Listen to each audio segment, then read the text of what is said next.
All right, so all the focus after the British Grand Prix is on Lewis Hamilton, as it deserves to be. You know, the man had an incredible ending to his Mercedes career. However, there's a story that I think has been going on under the radar this year, and I really want to talk about, which is Haas. At the beginning of the year, I thought that Haas would end up in sixth, which is this year is really the best of the rest. You know, there's a top five, and then there's everybody else.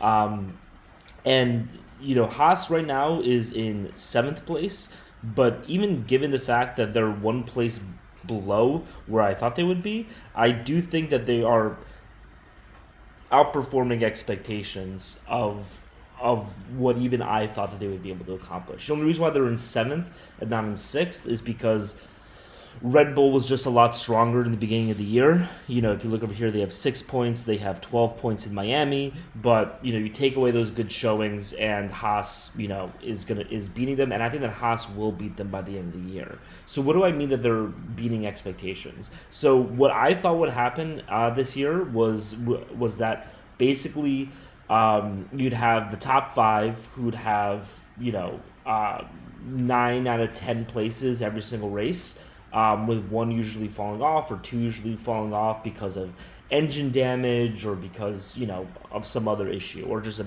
bad race, right? And so that Haas, and the other five teams will basically be competing for ninth and 10th every single race. Maybe something crazy happens and they get eighth. Really, really just the best of the bottom feeders is kind of how I thought that the season would go. Instead, it's going in a completely different way. Haas is not just bottom feeding; they are putting up legitimate performances. So this week, Nico Hulkenberg tweeted out back-to-back P6, 20 points in the last two races for Haas F1 team, which is really crazy if you think about it. Like they are now destroying Aston Martin every single race. Well, not every single race, but the last two races they're beating Aston Martin. They're also beating Red Bull. Daniel Ricciardo finished 13th. Yuki Tsunoda finished 10th, and they're also beating Sergio Perez as well, who's just having an incredibly unfortunate time right now. So not only is Haas like bottom feeding, but they're going one step further and actually putting up numbers and actually having legitimate endings to two races this year. Now, some people think that Nico Hulkenberg will be able to get the podium that has eluded him his whole career.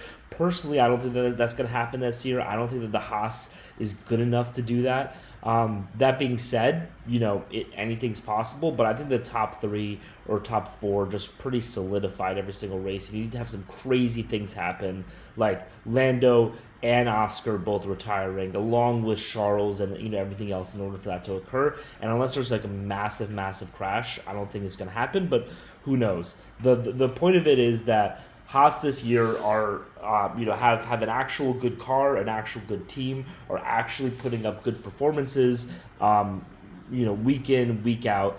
And the reason why I thought this would happen is because I just didn't think that Gunther Steiner was that good of a team principal. He's obviously like a really enjoyable personality. People love watching him, on Drive to Survive. People love watching him in interviews. But when it comes to actually managing a team, you can just watch the way he does it. Good managers don't just scream at people, don't threaten to fire people, don't say I need results or something's gonna have to change. Like they actually get down in the nitty gritty and solve those problems and really help those problems be solved in any way that they can, right? Like for example, Toto is not a engineer, but he is really good at the finance aspect of it. So what he does is he gets it down to nitty gritty and solves the problems that he can. Gunther Steiner just didn't have any of those capabilities, and so you can see with him gone and new leadership at Haas that they're able to put out a fast car, able to stop making these terrible mistakes, and able to really be successful. I wish the best for Gunther Steiner. He obviously found a new career that he's better suited for as a pundit, and I think he's great at it. But he's just not a great team principal. So yeah, so I think that the big story that's kind of going under the radar is Haas. This 4-point gap that they have to Red Bull, I see that closing up. I see them getting sixth. I think they're way too far behind Aston Martin to realistically get fifth. But I think it's possible. If you told me at the beginning of the year, do you think it's possible that Haas beats Aston Martin? I would have said no way in hell. Now, let's say they get, another P6. Aston Martin keeps on underperforming. Very feasible in my opinion that they get there. Plus, Nico Hulkenberg did beat both Aston Martin racers. So let's just say that Kevin Magnussen got 9th place instead of 12th place.